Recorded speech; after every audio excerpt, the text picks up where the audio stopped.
da vida e a chave da morte.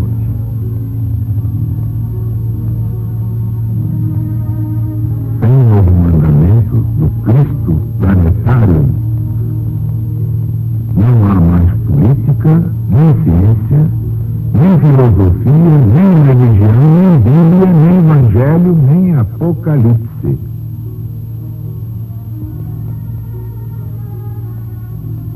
E agora Jesus está voltando conforme sua promessa. E Jesus nunca mentiu. É por isso que levamos a todo este país e levaremos ao mundo inteiro o Apocalipse, que é de Jesus segundo São João. O livro das profecias finais. Só há um meio exato de enfrentar o que vem lá. É saber exatamente o que vem lá. Saber para prever, prever para prover. Vamos, portanto, a mais um trecho do Apocalipse de Jesus segundo São João.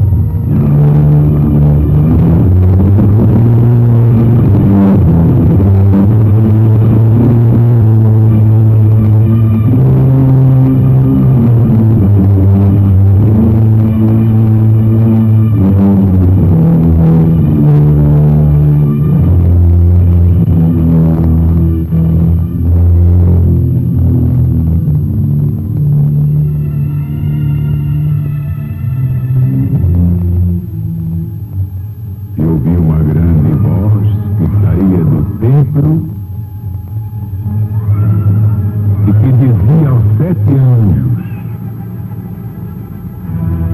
Ide, derramai sobre a terra os 7 cálices da ira de Deus.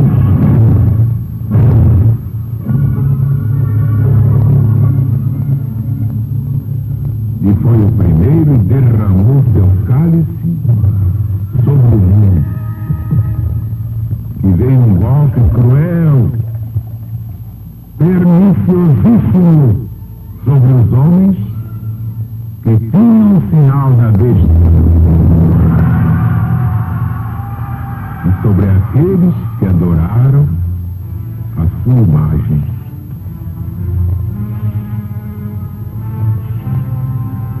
Derramou também o segundo anjo seu cálice sobre o mar, e se tornou em sangue como de um cadáver, e morreu no mar toda a alma vivente.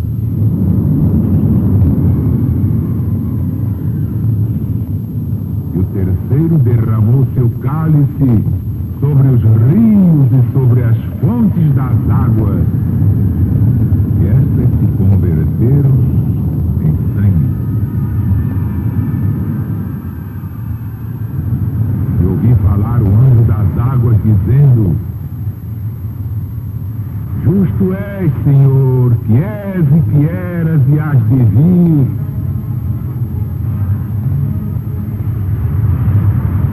porque tudo julgaste.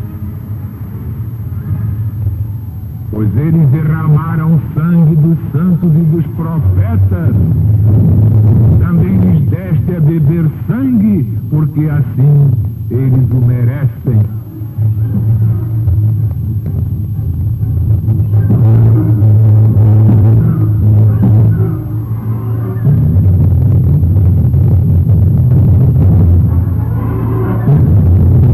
Eu vi outro anjo que dizia do altar: Certamente o Senhor Deus Todo-Poderoso, verdadeiros e justos são os teus juízos.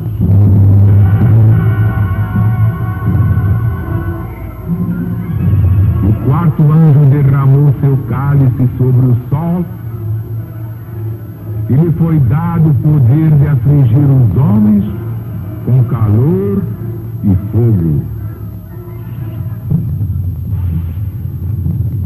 E os homens foram abraçados abrasados com um calor devorante,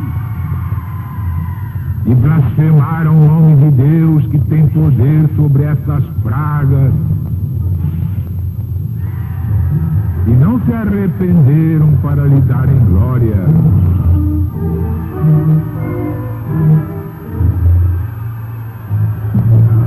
Derramou igualmente o quinto anjo seu cálice sobre o trono da besta, e o seu reino se tornou tenebroso, e os homens se morderam a si mesmos as línguas com a veemência da sua grande dor.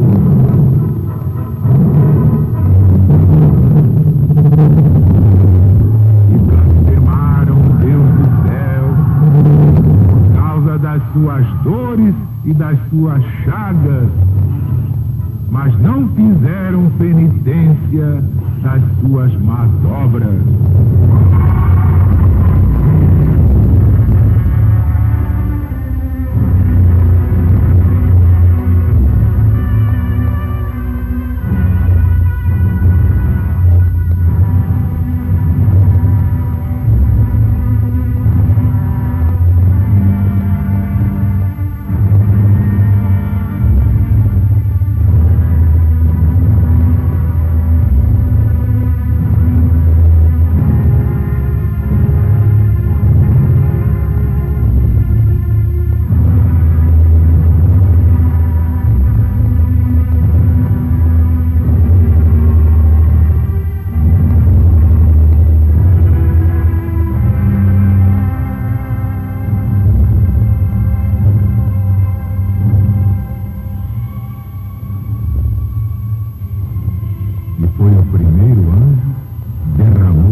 Sobre a terra, e veio um golpe cruel, perniciosíssimo.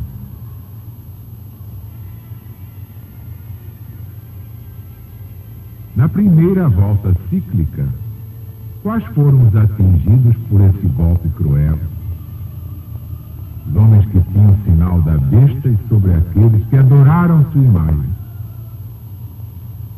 Ainda o Império Romano. Foi uma grande peste, uma pestilência que graçou em todo o Império no tempo de Valeriano.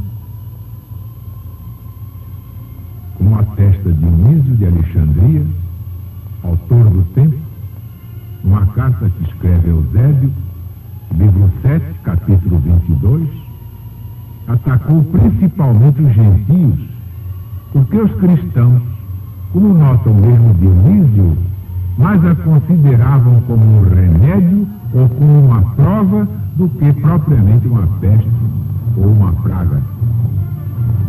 Vocês entenderam bem o significado disso?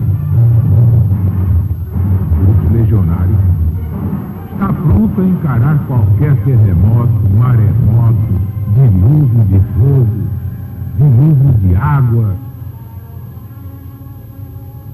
Pois se nós não tememos a morte, quem é que nós vamos temer? O cristão do Novo Mandamento não tem medo de nada, quanto mais de homem metido a valente. Isso então chega a ser piada das mais grossas. Derramou também o segundo anjo seu cálice sobre o mar, e se tornou em sangue como de um morto, um cadáver. Morreu no mar toda a alma vivente. Claro que nesta quarta volta, isto é muito sério, mas na primeira ainda está circunscrita toda essa trama ao Império Romano, que estava querendo destruir o cristianismo nascente.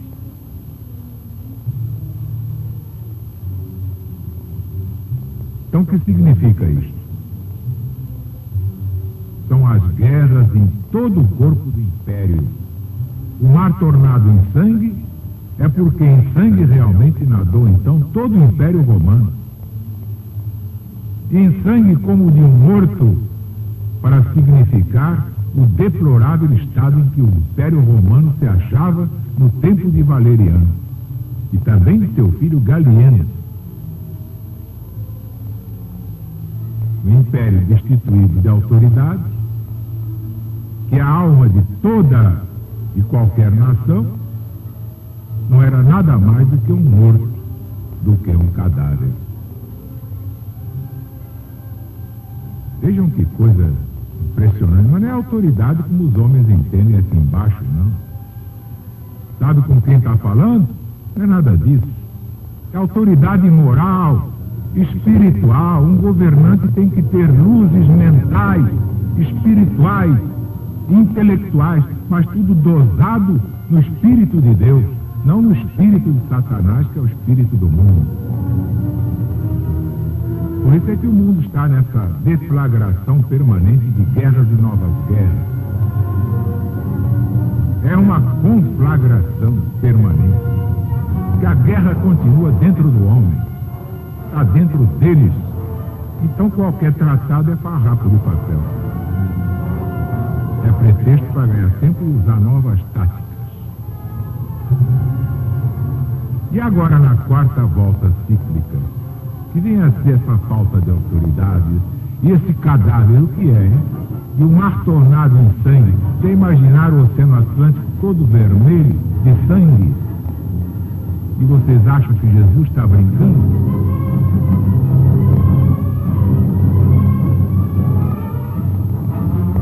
E o terceiro derramou seu cálice sobre os rios, sobre as fontes das águas, e elas se converteram em sangue. Mas claro que, na primeira volta cíclica, os rios convertidos em sangue são as províncias ensanguentadas com as guerras civis. Porque então é que se levantaram os 30 tiranos, cujas vidas temos escritas aí por Trebério e Polião. Basta consultar História Augusta, é o livro dele. Nada menos de 30 tiranos com as suas loucuras. E o quarto anjo derramou o seu cálice sobre o sol, e foi-lhe dado o poder de afligir os homens com fogo e calor. Não é verdade, quando faz um calorzinho de 40 graus, que a gente se sente abrasado?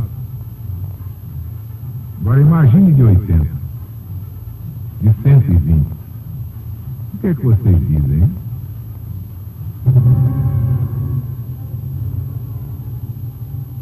Mas para significar os excessivos calores, e em consequência desses calores a seca, e em consequência da seca a fome total, é que vemos aí o efeito do ato do quarto anjo vingador. Em Dionísio de Alexandria se vê o Nilo, o rio Nilo, completamente seco por um grande calor que tudo abrasou. E em Cipriano, outro autor famoso do tempo, vimos foi uma fome total. E ainda vem tanta coisa por aí, quem diz não sou eu não, é o Apocalipse de Jesus. E blasfemaram o nome de Deus. Em lugar de se converterem, era tal a cegueira dos idólatras que ainda imputavam esses males públicos aos cristãos. E quem o diz é o próprio Cipriano. E esta iníqua e blasfema imputação durou até o tempo de Santo Agostinho, para que se patenteasse a sua falsidade. Ele aconselhou a seu amigo Paulo Orósio, não Osório, Orósio, presbítero bracarense. Agostinho aconselhou a Orósio que escrevesse a sua história toda dirigida a este fim. E com o mesmo Orósio Santo Agostinho escreveu sua obra De Civitate Dei, da Cidade de Deus. Mas não é essa aí de Jacarepaguá, não. Derramou igualmente o quinto anjo seu cálice sobre o trono da besta. A besta, como já vimos, é Roma. A praga, o flagelo de Deus sobre o trono da besta, é a majestade dos imperadores, vilipendiada torpemente. Foi o que aconteceu quando Valeriano, vencido, feito escravo dos persas, serviu ao seu rei de banco para ele montar a cavalo. Imagine um rei de 4.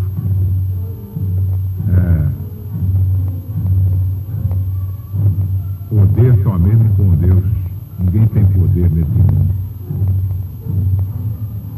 Quando depois de sua morte foi esfolada a sua pele, pendurada no templo, um eterno padrão de tão formosa vitória dos egípcios contra os romanos.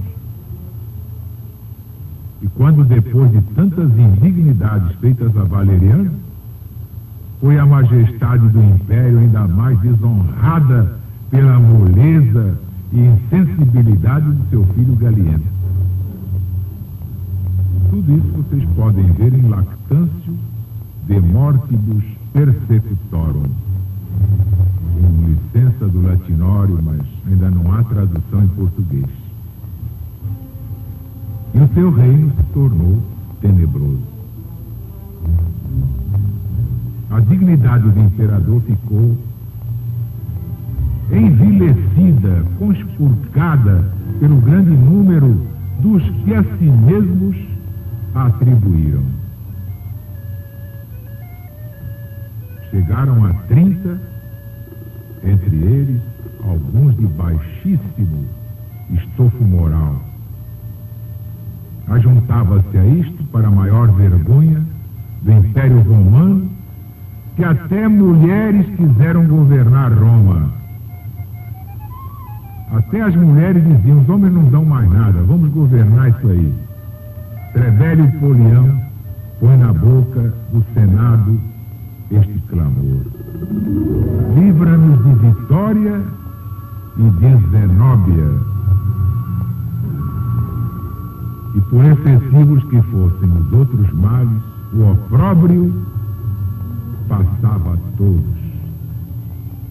Tal foi o golpe que a orgulhosa Roma recebeu no tempo de Valeriano, logo depois da perseguição. O outro golpe ainda foi mais funesto, porque então é que começou a inundação dos bárbaros. Para resistir a tantos inimigos, foi necessário, no tempo de Diocleciano, multiplicar os imperadores e os Césares. Desta sorte veio a ficar desonrado o nome César, porque ficou patenteada a fraqueza do império. Um príncipe, sendo só, já não o podia defender. Os encargos de impostos públicos foram aumentados a um excessivo ponto para sustentar imensas despesas de 3, de 6 e de 9 imperadores juntos. E aí estão os degraus por onde Roma, desde Valeriano, se foi precipitando na sua completa ruína até o tempo de Honório.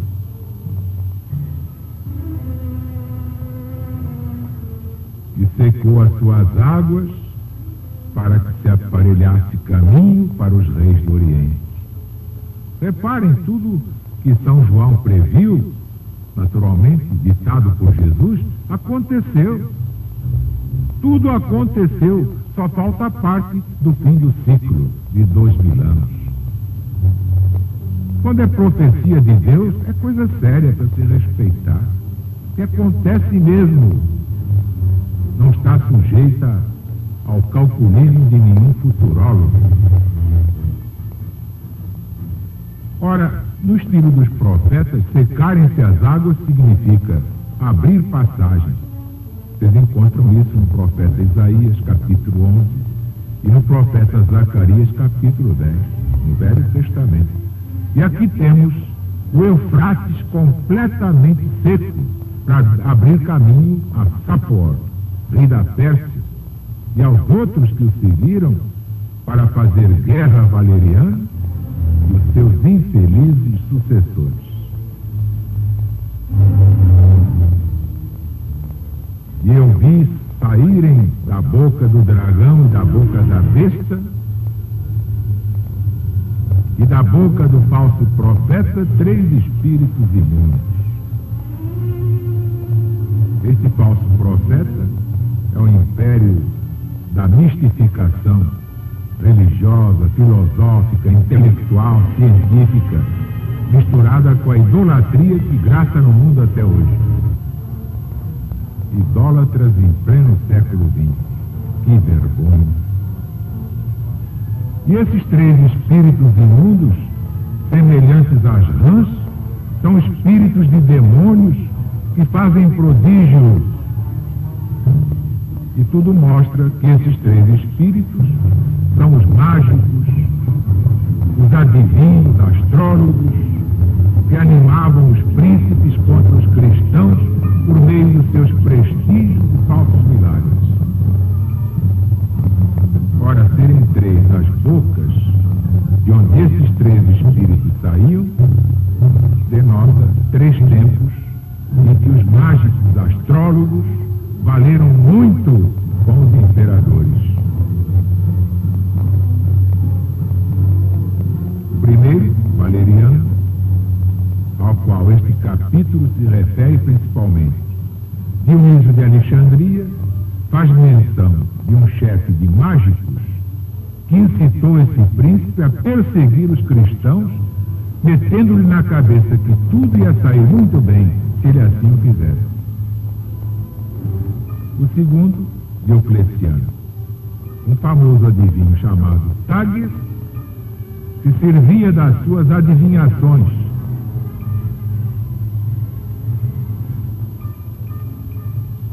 E tudo isso prova o quê? Tudo isso prova que, infelizmente, quando o rei, quando o governante, o príncipe, o imperador, o presidente, o primeiro-ministro não tem iluminação espiritual, fica à mercê de qualquer astrólogo mistificador.